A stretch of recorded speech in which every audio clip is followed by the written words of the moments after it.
I actually happened to be the first somebody in my family to finish school with a 4-year degree.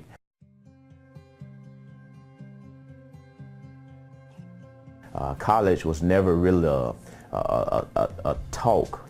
I had a desire. I wanted to go back to school. I wanted to better myself. It was kind of tough starting out. My wife works at night, so I had to come home after work and have my son, get him ready, put him on the school bus every morning, and get my homework done and try to make sure he got all of his stuff done. But I knew what I wanted. I had my mindset made up that I was gonna attack it and go for it.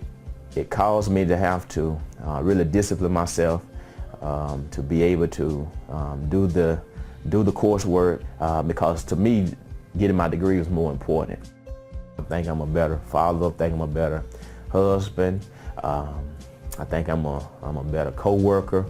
I think I'm just all around. I'm better because all of the values, all of the things that I learned as I went through the BSIS program here at Mississippi State.